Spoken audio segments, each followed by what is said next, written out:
Hi friends, welcome to அன்னம் promo. இன்னைக்கு நம்ம அன்னம் சீரியல்ல அதிரடியான திருப்பத்தை பத்தி தாங்க இந்த வீடியோல நம்ம இப்ப பார்க்க போறோம்.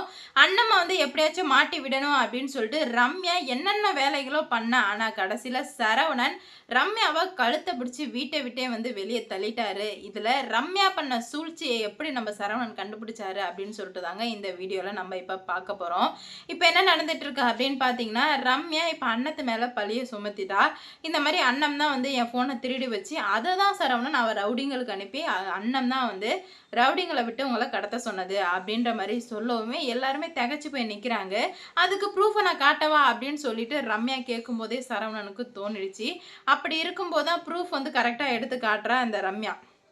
அண்ணன் ஃபோனில் இருந்து இங்கே பாரு, இதுதான் வந்து உன்னோட ப்ரூஃபு அப்படின்ற மாதிரி காட்ட. நான் சொன்னனே, நீங்கள் நம்பினீங்களா சரவணன்? நம்பலையே. ஆனால் இப்போ பார்த்தீங்களா எவ்வளோ பெரிய வேலையெல்லாம் இவ பண்ணி வச்சுருக்கான்னு. இதுக்கு மேலே இவெல்லாம் நம்புறத தயவு செஞ்சு வந்து நிறுத்துங்க. இதுக்கு மேலே நம்ப மாட்டேன் அப்படின்னு இருந்தீங்கன்னா கண்டிப்பாக வந்துட்டு நான் உங்களுக்கு டிவோர்ஸ் கொடுக்குறேன் அப்படின்னு சொல்லவுமே உடனே சரவணன் ரம்யா கிட்ட போயிட்டு, சாரிங்க மேடம், உங்களை நான் தப்பாக நினச்சிட்டேன், என்ன மன்னிச்சிடுங்க மேடம் அப்படின்ற மாதிரி கையை பிடிச்சி கெஞ்சவுமே அவ்வளோதான். சரவணன் மறுபடியும் வந்து அவங்க டீமுக்குள்ளே போய் சேர்ந்துட்டாங்க அப்படின்னு சொல்லிட்டு எல்லாரும் நினச்சிட்டு இருக்க சமயத்தில் கரெக்டாக ஒரு விஷயம் வந்து நடக்குது. என்ன அப்படின்னு பார்த்தீங்கன்னா, சரவணன் இப்படிலாம் பேசவுமே ரம்யா, பாத்தியாடி நான் போட்ட பிளான் ஒர்க் அவுட் ஆகிடுச்சு, உன்னால் ஒன்றுமே பண்ண முடியாதுடி அப்படின்னு சொல்லும்போது கரெக்டாக வந்து நம்ம சரவணன் வந்து, என்ன ரம்யா இப்பெல்லாம் நான் பேசுவேன்னு நினச்சியா? நீ யார், எப்பேற்பட்ட ஆளுன்னு சொல்லிட்டு நான் நல்லாவே வந்து புரிஞ்சுக்கிட்டேன்.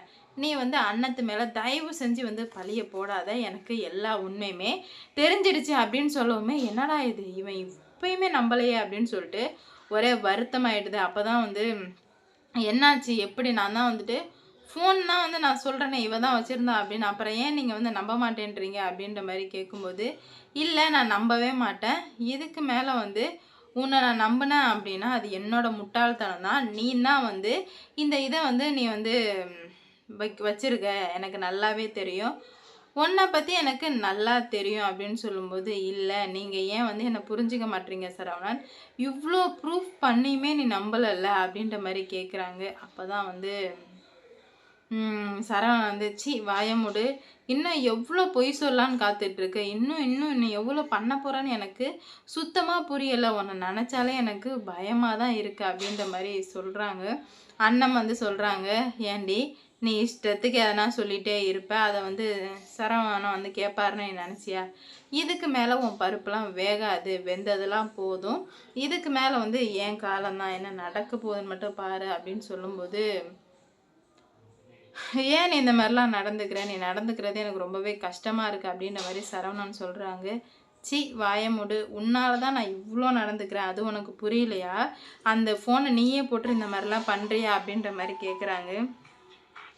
இல்லை சரவணன், நீங்கள் என்னை சரியாக புரிஞ்சிக்கல அப்படின்ற மாதிரி சொல்லுவோமே, புரிஞ்சிக்கலையா, என்ன உளறிட்டுருக்க, இப்போ தான் உன்னை தெளிவாக புரிஞ்சுக்கிட்டேன், வீட்டை விட்டு வெளியே போடின்னு சொல்லும்போது, சரவணன் ப்ளீஸ் என்னை புரிஞ்சுக்கோங்க அப்படின்னு சொல்லிட்டு அவள் கெஞ்சிரா மன்றாடுறா. ஆனால் வந்து பார்த்திங்கன்னா கொஞ்சம் கூட அந்த பேச்சு எதையுமே வந்து கேட்கவே இல்லை நம்ம சரவணன். அம்மா இவளை வீட்டை விட்டு வெளியே போக சொல்லு, இவளை நீயே வீட்டை விட்டு வெளியே போக சொன்னால் நல்லது, இல்லை நானாக சொன்னேன் அப்படின்னா கண்டிப்பாக நான் இவ்வளோ சும்மாவே விட மாட்டேன்னு சொல்லுவோமே, என்னடா நீ இப்படிலாம் பேசிகிட்டு இருக்க அப்படின்ற மாதிரி கேட்குறாங்க. வேற எப்படி பேச சொல்கிறீங்க, இவ பண்ணத்துக்கெலாம் இவ்வளோ சும்மா விடணும்னு நீங்கள் நம்புறீங்களா அப்படின்னு கேட்குறாங்க. ஆமாம், இவ்வளோ தூரம் இவ பண்ணிட்டாலே இப்போ என்ன பண்ணுறது, ஒன்றும் பண்ண முடியாதுல்ல அப்படின்னு சொல்லும்போது, ஆமாம் இவ இவ்வளோ பண்ணிட்டாதான் நான் ஒத்துக்கிறேன், ஆனால் இவ கூட நான் இதுக்கு மேலே வாழ போகிறது கிடையாது, நான் வாழவும் மாட்டேன் அப்படின்ற மாதிரி சொல்லும்போது, இல்லை நீ வந்து வாழ்ந்து தான் இருக்கணும் அப்படின்ற மாதிரி சொல்கிறாங்க. உடனே என்ன பண்ணுறது ஏது பண்ணுறதுன்னு தெரியாமல் வந்து திணறிட்டுருக்காங்க. இதுக்கு மேலேயுமே வந்து நான் உன்னை வந்து என்ன பண்ணுறேன்னு பாருடி அப்படின்னு சொல்லிட்டு கழுத்தை பிடிச்சி வெளியே தள்ளுறாங்க. கழுத்தை பிடிச்சி வெளியே தள்ளினதுமே, என்னையே கழுத்தை பிடிச்சி வெளியே தள்ளிட்டிங்களா சரவணன், இதுக்கு நீங்கள் கண்டிப்பாக வந்து பதில் சொல்லியே ஆகணும் அப்படின்னு சொல்லும்போது, சி வாயமுறி, உனக்கு என்னடி நான் பதில் சொல்லணும், நீயே ஒரு கேடுகட்ட நாய், நீ எப்படியாம்பட்டவ யார் அப்படின்னு சொல்லிட்டு எனக்கு நல்லாவே புரிஞ்சிடுச்சு. இதுக்கு மேலே உன்னை வந்து நான் முட்டாள்தனமாக நம்பிட்டு இருப்பேன் நீ நினச்சிட்ட அப்படி தானேன்னு கேட்க, அப்படிலாம் இல்லை சரவணன், இருந்தாலும் நீங்கள் வந்து இந்த அளவுக்கு இதாக நடந்துக்காமல் இருந்திருக்கலாம் அப்படின்னு சொல்லும்போது, வேறு எப்படி மேடம் நடந்துக்க சொல்கிறீங்க? நீங்கள் பண்ண காரியத்துக்கெலாம் மறுபடியும் பொய்க்கு மேலே பொய் சொல்லி என் கழுத்தை அறுத்துக்கிட்டே தான் இருக்கீங்க. நீங்கள் தான் என்னை புரிஞ்சுக்கவே இல்லைன்னு சொல்லிட்டு கழுத்தை பிடிச்சி வெளியே தள்ளவுமே கையும் வரல காலும் வரல.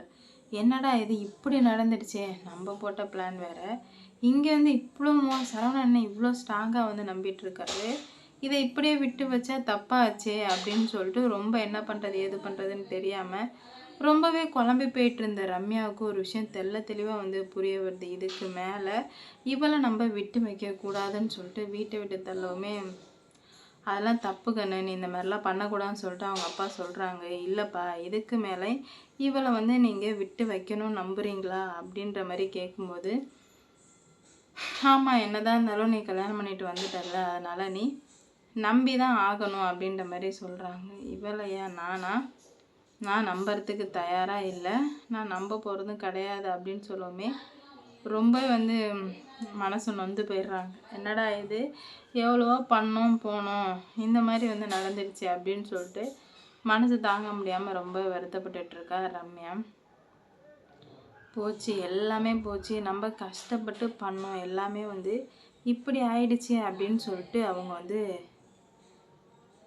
நினைக்கவே இல்லை. அதனாலே வந்து ரொம்பவே வந்து மோசமாக எல்லாமே வந்து மோசமாக நடந்துட்டு இருந்துச்சு. அப்போ தான் ரம்யாவுக்கு ஒரு விஷயம் தெளிவாக புரிய வருது. இதுக்கு மேலே எவ்வளோ பிரச்சனை வந்தாலும் சரவணன் நம்ம கூட இருக்க போகிறது கிடையாது. அதனால் வந்து நம்ம சரவணனை நம்புறது முட்டாள்தனம் அப்படின்ற ஒரு உண்மையை வந்து புரிஞ்சுக்கிறாங்க. புரிஞ்சுக்கிட்டு அதுக்கேற்ற மாதிரி வந்து நடந்துக்கணும் அப்படின்ற மாதிரி தெளிவாக வந்து புரிஞ்சிடுச்சு. ஆனால் அதுவுமே வந்து இன்னும் வந்து என்ன பண்ணுறது ஏது பண்ணுறதுன்னு தெரியாமல் ரொம்பவே குழப்பத்தோடு இருந்துகிட்ருக்க ரம்யா என்ன பண்ண போகிறாங்க ஏது பண்ண போகிறாங்க அப்படின்னு சொல்லிட்டு பார்க்கலாங்க. கூடிய சீக்கிரம் எல்லா பிரச்சனையும் சரியாக போகும் நான் நம்பிட்டுருக்கேன். நீங்கள் என்ன நம்புறீங்க அப்படின்னு சொல்லிட்டு கமெண்டில் சொல்லிட்டு போங்க. லைக் பண்ணுங்கள், ஷேர் பண்ணுங்கள், மறக்காமல் சப்ஸ்கிரைப் பண்ணிக்கோங்க. இவ்வளோ நாளாக வந்து சரவணனை ஏமாற்றிட்டு இருந்தேன், ஆனால் இப்போ வந்துட்டு ஏமாற்றிட்டு இருந்தது எல்லாமே வீணாக போயிடுச்சு அப்படின்னு சொல்லிட்டு தெளிவாகவே தெரிய வந்துடுச்சு. பார்ப்போம் என்ன நடக்க போகுது ஏது நடக்க போகுதுன்னு. லைக் பண்ணுங்கள், ஷேர் பண்ணுங்கள், சப்ஸ்கிரைப்